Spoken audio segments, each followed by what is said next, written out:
Shalom. सर्व जगभर वेगवेगळ्या प्रकारे वातावरण बदलत असतं. सामाजिक, आर्थिक आणि त्याचप्रमाणे नैसर्गिक. निसर्गातील ऋतू जे आहेत ते कदाचित आपल्याकडे अत्यंत स्पष्टपणे कळतात, समजतात. उदाहरणार्थ, आपल्याकडे पावसाळा असला तर खूप पाऊस होतो, थंडी असली तर भरपूर थंडी असते, आणि मग उन्हाळा असला तर अत्यंत कडक असा उन्हाळा आपल्याकडे येतो.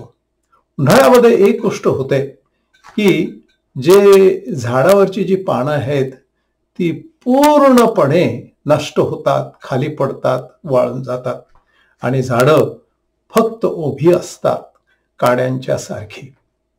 थोडक्यात म्हणजे जणू काय ती निसर्गाला आणि देवाला एक विनंती करीत असतात की पुन्हा एकदा आमच्या ह्या झाडांच्या वर, फांद्यांच्या वर हिरवी पानं यावी. की ज्या ठिकाणी हिरवगार एखादं झाड असतं त्या ठिकाणी फक्त काड्या उभ्या असतात. म्हणजेच याचा अर्थ असा की त्या झाडांना नवीकरण फक्त पावसाने, जो पाऊस येतो त्याने नंतर येत असतं.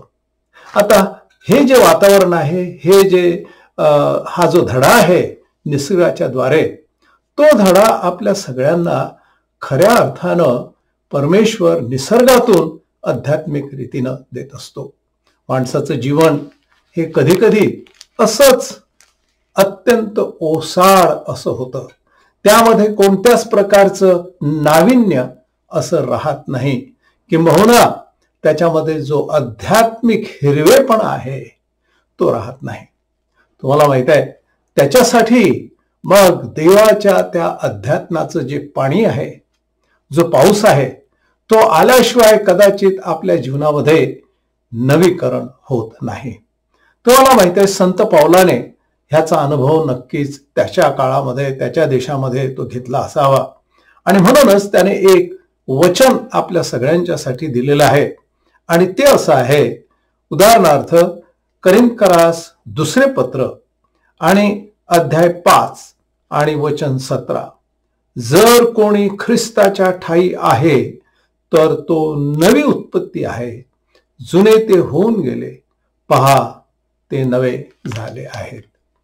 माणसांच्या ह्या जीवनामध्ये अनेक वर्ष येतात, नवीन वर्ष येतात, जुने वर्ष जातात, आणि पुष्कळदा काय होतं की फारसा असा आपल्या जीवनामध्ये फरक पडत नाही. त्याचं कारण असं की फक्त एखादं वर्ष गेलं, एखादा महिना गेला, एखादी ती नवीन वर्षाची तारीख गेली, वगैरे वगैरे, त्याने माणसाच्या जीवनामध्ये फारसा फरक होत नाही. इतकंच केवळ नव्हे, परंतु मनुष्य एखाद्या नवीन ठिकाणी गेला, परदेशात गेला, नवीन जगात गेला, नवीन समाजामध्ये गेला, नवीन संस्कृतीमध्ये गेला, किंबहुना जागा बदलून गेला कुठेतरी.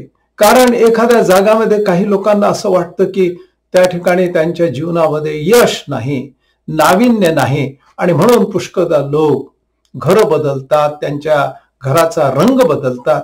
हे आपल्याला पुष्कळदा पाश्चात्य देशामध्ये असे शब्द, अशी भाषा आढळते की जीवनामध्ये नवीन असं पाहिजे, इतकंच केवळ नव्हे, परंतु अर्थात आपल्याकडे असे लोक आहेत की प्रत्येक वर्षी फक्त नवीन प्रकारचे, नवीन फॅशनचे, नवीन पद्धतीचे, नवीन रंगाचे असे कपडे घालणे वगैरे वगैरे वगैरे.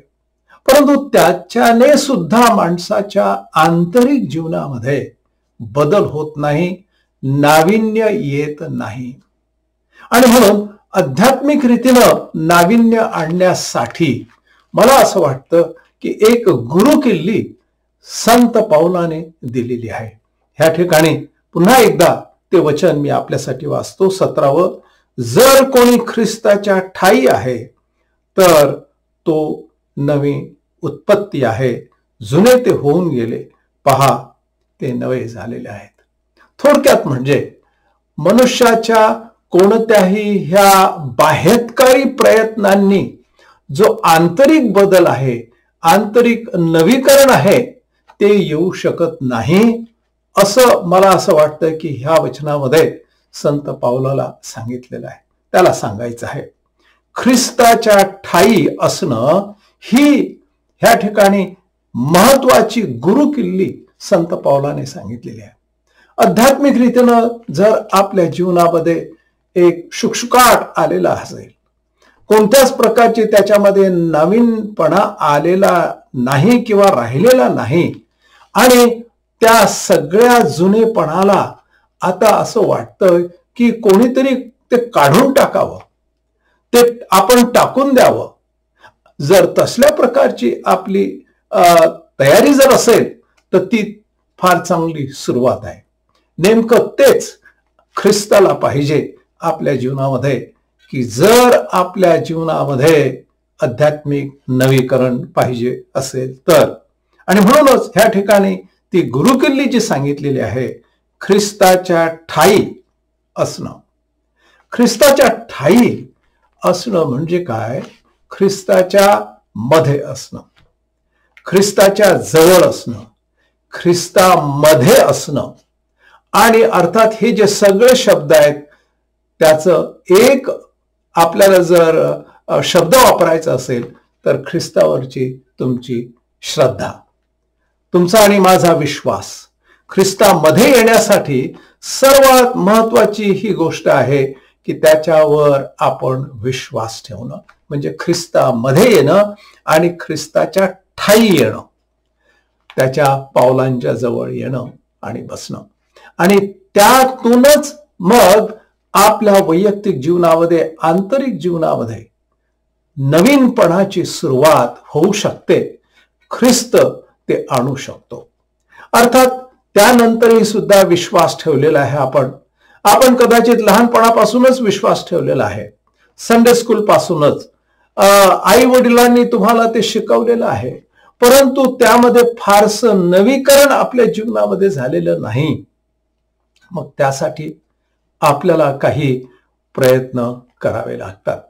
त्यामध्ये महत्वाचा एक बदल आपल्या जीवनामध्ये ख्रिस्तामध्ये आल्यानंतर जो होऊ शकतो, जे नवीकरण होऊ शकतं, ते म्हणजे त्याच्या आज्ञा ज्या आहेत त्या पालनानं. विश्वास ठेवला, कधी तो विश्वास फक्त काही आपल्याला लाभ व्हावा म्हणून, किंबहुना आजारातून मुक्त व्हावं म्हणून, किंबहुना आपल्या लेकरांना नोकरी वगैरे मिळावी म्हणून, किंबहुना अजून काही संकटातून आपण दूर व्हावं म्हणून, हे सगळं चांगलं आहे. ख्रिस्ताने त्या बाबतीत आपल्याला उत्तरं दिलेली आहेत, प्रार्थनांची उत्तरं दिलेली आहेत. परंतु त्या पलीकडे त्याद्वारे आपला विश्वास हा अजून वाढून ख्रिस्ताला न आवडणाऱ्या ज्या गोष्टी आहेत त्या हळूहळू आपल्यातून निघून जाणं हे महत्वाचं आहे. तरच मग ते आपल्या जीवनामधलं नवीकरण ते बाहेर येत असतं. कधी कधी आपल्या जीवनामध्ये परमेश्वर संकट, त्रास आणि दुःख येऊ देतो. ते देवाला माहित आहे, कारण देव आपल्याबरोबर सदैव आहे असं त्याचं वचन आहे. मी तुम्हा बरोबर सदैव आहे राहणार, हे त्याचं जे अभिवचन आहे. मग याचा अर्थ असा की आपल्या जीवनामध्ये वेगवेगळ्या प्रकारचे त्रास, दुःख, संकट, आजार ह्या गोष्टी त्यालाही माहित असल्याच पाहिजे, कारण तो आपल्या जवळच आहे. मग तो काय येऊ देतो त्याचं कारण असलं पाहिजे. त्याचं कारण असं की आपल्याला नवीकरण त्यातून त्याला आणायचं आहे, त्याचं ते रूपांतर व्हायचं आहे. आणि म्हणून तुमच्या आणि माझ्या जीवनामध्ये जर नवीकरण पाहिजे असेल तर ख्रिस्ताच्या जवळ, मग आपल्या जीवनामध्ये संकट, त्रास आणि दुःख आणि आजार आणि वेगवेगळ्या प्रकारच्या परीक्षा ह्या जरी आल्या तरी ख्रिस्ताच्या जवळ राहणं, ते फार महत्वाचा निश्चय विश्वासानं तुम्हाला आणि मला करायचा आहे. त्याच्याद्वारे आपल्या जीवनामध्ये नवीनपणा, नवीकरण होऊ शकतं. ख्रिस्ताच्या ठायी आहे तर तो नवी उत्पत्ती आहे. नवलाची गोष्ट आहे की आपल्या जीवनामध्ये नवीन उत्पत्ती हा जो शब्द आहे हा आपल्याला उत्पत्तीच्या पहिल्या अध्यायामध्ये आपल्याला समजू शकतो की परमेश्वराने ही सृष्टी निर्माण केली, पशुपक्षी निर्माण केले, हा सर्व ही जी सृष्टी आहे, सगळं काही, चंद्र, सूर्य, तारे, हे सगळं काही कशातून नवीन उत्पत्ती त्याने तयार केली, तर ज्या ठिकाणी काहीही अस्तित्वात नव्हतं. आणि तो शब्द जर आपण घेतला की तुम्ही आणि मी नवीन उत्पत्ती होऊ शकतो ख्रिस्ताच्या आपल्या जीवनात आणण्याने, याचा अर्थ असा की त्या ठिकाणी आपल्यामध्ये ज्याच्यातून नवीन उत्पत्ती त्याला करायची आहे तसं काहीही नाही. जसं उत्पत्तीच्या पुस्तकामध्ये परमेश्वराने अगदी शून्यातून सगळी सृष्टी, हा निसर्ग, सगळं काही जे काही आहे ते निर्माण केलं. म्हणजेच याचा अर्थ असा की आपल्या मानवी जीवनामध्ये, मानवी मनामध्ये, विचारांच्या मध्ये असं काहीही नाही आध्यात्मिक रीतीनं की जेणेकरून त्यातून तो परमेश्वर ते घेऊन मग त्यातून काहीतरी निर्माण करेल. या ठिकाणी तो नवीन उत्पत्ती निर्माण करतो की जेथे काहीही नाही. आध्यात्मिक रीतीनं आपल्यामध्ये शून्यपणा आहे. आत्मिक रीतीनं माणसाच्या जवळ काहीही परमेश्वराला आणून दाखवण्यासारखं नाही. कोणते चांगले कर्म नाही, कोण पुण्य कर्म नाही, पुण्याचं गाठोडं आपल्या समोर नाही आहे. उलट त्याच्या विरुद्ध असं आहे की सर्वांनीच चुका केलेल्या आहे, सर्वांनीच पाप केलेलं आहे आणि आपल्या पाठीवर खऱ्या अर्थानं उणेपणाचं आणि पापकर्माचं गाठोडं आहे. हे गाठोडं घेऊन परमेश्वर तुमच्यातून काय नवीन निर्माण करणार आहे? आपल्या जीवनामध्ये आध्यात्मिक रीतीनं मनुष्य हा शून्य आहे आणि त्याच ठिकाणी ख्रिस्ताचं जे कार्य आहे सुरू होतं. तुम्हाला आणि मला स्वीकारायचं आहे की परमेश्वरा माझ्या पाठीवर कोणत्याच प्रकारचं पुण्याचं गाठोडं नाही आहे. कोणतीच पुण्यकर्म आणून तुला मी सादर करू शकत नाही आणि म्हणू शकत नाही की ख्रिस्ता आता ही पुण्यकर्म घे आणि त्याच्यातून काहीतरी नवीन निर्माण कर. तुम्ही आणि मी मनुष्य अनाथानं तसं कधीही काहीही म्हणू शकत नाही. तसं म्हणणं म्हणजे तुमच्या आणि माझ्या जीवनातील आध्यात्मिक जीवनाला पुढे आणून एक प्रकारचा गर्व सादर करणं.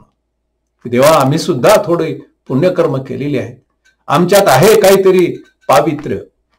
उलट ख्रिस्ताच्या समोर जात असताना शून्य होऊन ख्रिस्ताच्या समोर गेल्यानंतर त्यातून तो नवीन उत्पत्ती निर्माण करतो आहे.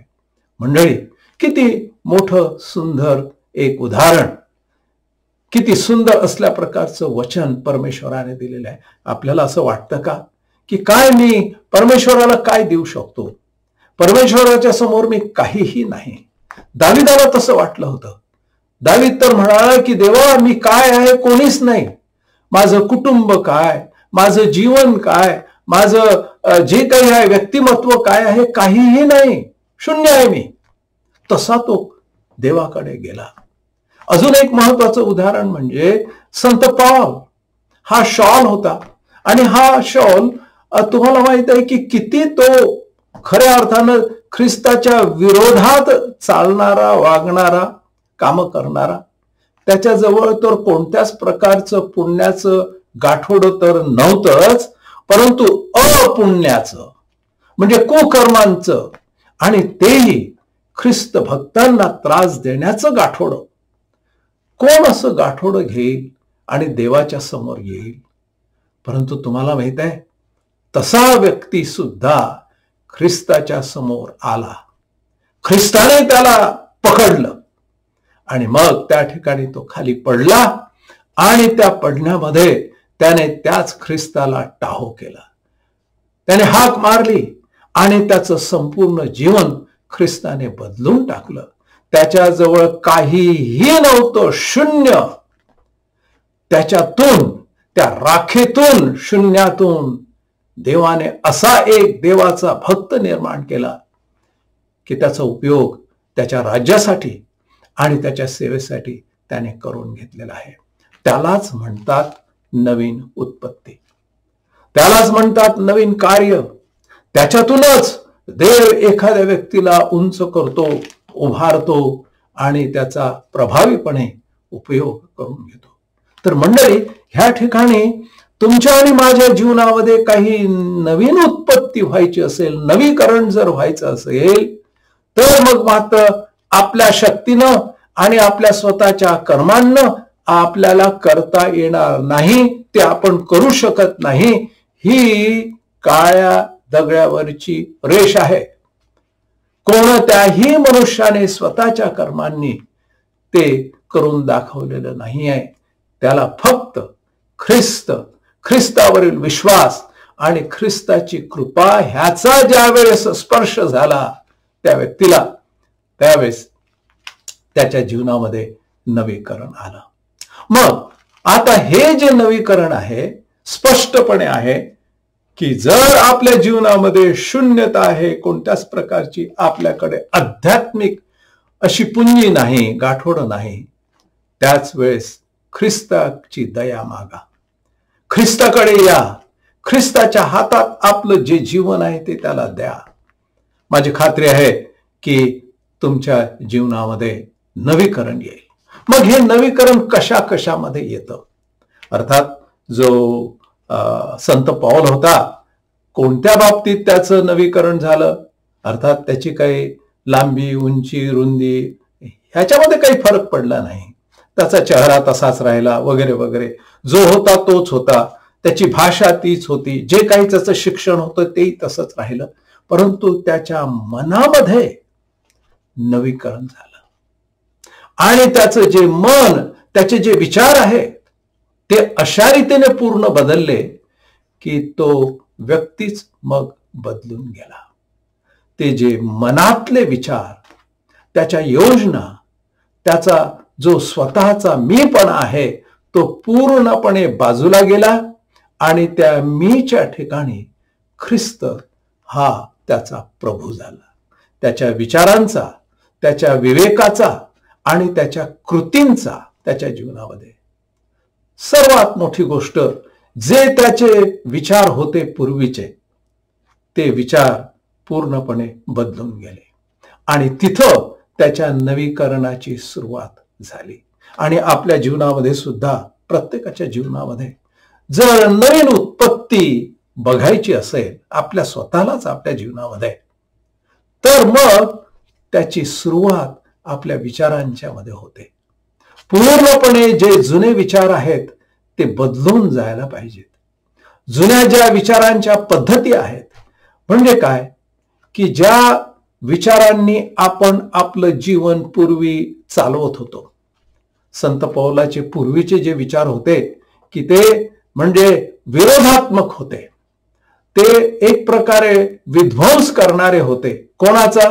जे त्याच्या विचारांच्या प्रमाणे चालत नव्हते, ते त्या समाजाचे वगैरे वगैरे. आणि त्या विचारांच्या मध्येच आमूलाग्र बदल झाला, तो नवीन झाला आणि त्याच्यामध्ये नवीन उत्पत्ती निर्माण झाली ख्रिस्ताच्या त्या दर्शनानं. आणि मला असं वाटतं की तीच तुमच्या आणि माझ्या आध्यात्मिक जीवनाची गरज आहे. तुम्हाला आणि मला वरपंगी बाह्यकारी दृष्टिकोनातून जो बदल आहे तो जर बघायचा असेल तर तो आंतरिक रीतीनं आपल्या मनात, आपल्या विचारात त्याची सुरुवात व्हायला पाहिजे. मुळामध्ये अगदी खोलवर कधी कधी जे आपले विचार असतात, उदाहरणार्थ काम करीत असताना, एखादा धंदा करीत असताना, कधी कधी काही काही समाजांच्या मध्ये हे अगदी रुजलेलंच आहे की मी लोकांना फसवल्याशिवाय माझ्या धंद्यामध्ये मला फायदा होत नाही आणि मी श्रीमंत होऊ शकणार नाही. हे अगदी रुजलेलंच असतं त्यांच्या मनामध्ये, ते कोणीही काढू शकत नाही. एक व्यापारी गृहस्थ ज्यांचं दुकान जवळपास तिकडे होतं, तो म्हणाला की धंद्याच्या बाबतीत आणि पैशाच्या बाबतीत आम्ही आमच्या बहिणीला आणि भावाला आणि कोणालाच सोडत नाही. ते त्यांच्या अंगात भिनलेलं आहे, त्यांच्या विचारात भिनलेलं आहे. म्हणजे त्यांचा देव, त्यांचे विचार, सगळं काही नातेवाईक आणि जे काही आहे सगळ्यांच्या वर जर काय असेल त्यांच्या मनामध्ये विचार, तर त्यांच्या व्यवसायामध्ये यश कोण्याही प्रकारे कशाही प्रकारे मिळवणं, तो जर बदल मनातला आणि विचारांचा जर घडून आला तर त्या व्यक्तीच्या जीवनामध्ये नवीन उत्पत्ती होऊ शकते. एरवी नवीन उत्पत्ती अशा व्यक्तीच्या जीवनामध्ये होऊ शकत नाही, त्याला ते सोडावं लागतं आणि ती नवीन उत्पत्ती तिथून त्याची सुरुवात होते. आणि म्हणून या ठिकाणी आपल्याला स्पष्ट दिसतं या वचनाप्रमाणे की जर कोणी ख्रिस्ताच्या ठायी आहे तर तो नवीन उत्पत्ती आहे, जुने ते होऊन गेले, पहा ते नवीन झालेले आहेत. मला असं वाटतं की आपल्या जीवनामध्ये परमेश्वर जर नवीन करू इच्छितो, त्याची इच्छा आहे की आपल्या जीवनामध्ये पूर्ण नवीकरण व्हावं. जर तशी जर आपली जर इच्छा आहे तर माझी खात्री आहे की आपल्या जीवनामध्ये त्याच्या वचनाच्या द्वारे पूर्णपणे तो बदल आणू शकतो. सुरुवातीला मी सांगितलं की उन्हाळ्याच्या दिवसामध्ये सगळीकडे अगदी जळून गेलेलं असतं, वाळवंटासारखं आपल्याकडे दिसतं, झाडं झुडपं काहीही नाही. आणि मग पावसाळा येतो, पाऊस पडतो आणि ज्या ठिकाणी काहीही नव्हतं त्या ठिकाणी नवीन पालवी, नवीनपणा, हिरवेपणा त्या ठिकाणी उगवतो आणि पूर्ण नवजीवन त्या ठिकाणी आपल्याला दिसतं. मला असं वाटतं की तो पाऊस, तो देवाच्या वचनांचा पाऊस आपल्या अंतःकरणात, आपल्या मनात आणि आपल्या जीवनात पडू देऊ. माझी खात्री आहे की ज्या ठिकाणी असं वाटलं की काहीही नवीन होणार नाही, हिरवं होणार नाही जीवन, त्या ठिकाणी आध्यात्मिक रीतीनं नवीनपणा आल्याशिवाय राहणार नाही. आपण प्रार्थना करू. आमच्या पवित्र देवा, मनापासून तुझे उपकार मानतो की आमच्या जीवनामध्ये काहीही नाही की ज्याच्यातून नवीन निर्माण तू करू शकतो, परंतु त्याच ठिकाणी तू नवीन अशी उत्पत्ती केलेली आहे, नवीन सृष्टी निर्माण केलेली आहे. हे परमेश्वरा, आमच्या जीवनामध्ये असं काही नवीकरण कर की आम्ही पुन्हा तुझ्या सेवेसाठी उपयुक्त ठरू. आता देवज बाप ह्याची प्रीती, देवज पुत्र ह्याची कृपा आणि देवज पवित्र आत्म्याची सहभागिता आपणा सर्वबरोबर आता आणि सदा सर्व काळ असो. आमेन. आमेन. देव आपणास आशीर्वाद देव.